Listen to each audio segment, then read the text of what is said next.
Esther gwe mulaba si mulwadde wa siriimu nkikuddiremu amagezi gazze. Esther gwe muli mu kubeera nga mulaba awo si mulwadde wa siriimu ng'omuntu woyinza okubeera nga okikonkuluudinga oba nga okikonfaaminga oluvannyuma lw'okumutunulako oba oluvannyuma lw'okumulaba. Kubulwa kyakulya. Mu mulembe guno eno tuli mu 2025 omuntu w'atuukira okubeera nga abulwa ekyokulya n'atuuka ku eyo level mazima ga Katonda ensonga ebeera esusse. Okusinziira katambi akaakoleddwa n'omusajja yagezezzaako okubeera nga waliwo omukyala eyagezezzaako okubeera nga alaba mwana muwala ono era bw'atu n'ateekayo akatambi. Mu kuteekayo akatambi ne story eno n'etandika okubeera ng'ekaakinga abantu then abantu kwe kuvaayo okubeera nga bavaayo okutandika okubeera nga bayamba mwana muwala ono. Naye mu bye bamuyamba nabyo temuliimu bya kumutwala mu ddwaliro mbu bannange mwana bulijjo ali bubi tumudduse mu ddwaliro asobole okubeera ng'afuna obujjanjabi kubanga si mulwadde mbu mulwadde wa siriimu oba ki. Yeetaaga byakulya nutrition ndya nnungi asobole kulya. Wano mu Uganda ani yali Dr. Loverboy yakola interview n'agamba girlfriend w'oyo ayinza okubeera ng'akukiitingako not because takwagala wabula because anoonya kyakulya.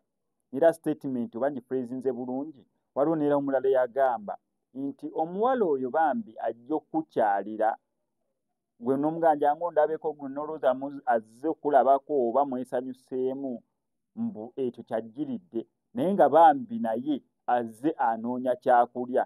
Azze ng'akimanyi nti SMX kankubidde at least SMX ajja kugulayo chips, SMX ajja kugula ekyemisana, SMX ajja kugulayo k'ekyeggulo oba SMX ayinza okumpaayo omutwalo nga nzirayo nga ekimuleese papasi ye ng'omuntu funa kyakulya wabula si kwesanyusa. Kati otunuulira embeera ya muwala ono nga embeera gy'alimu kubulwa kyakulya. Era abantu bonna bamudduukidde batandise omudduukira n'ebyokulya amagi kwegamba ssente ze basinga okubeera nga basonda yakola budget butya bagenda omuteeka ku diet nutrition yezo asobole okubeera ng'azifuna omubiri gusobole okubeera nga gukomawo.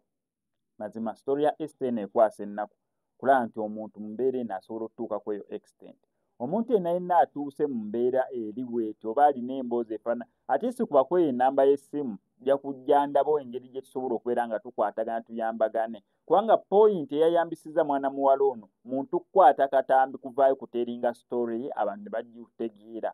Gwe wenna ng'olina story gye weetaaga okubeera ng'oteeringa gwe nkubirako ennamba y'essimu nze ja kujja kukoleko interview asobole okulaba ngeri ki gyesobola okubeera nga tuyambibwa nanti bankubidde. Wano ku SMX Media kankusaba subscribinge onyige ne ku notification bell eyo tujja kubeera nga missing updates naddala ngazi.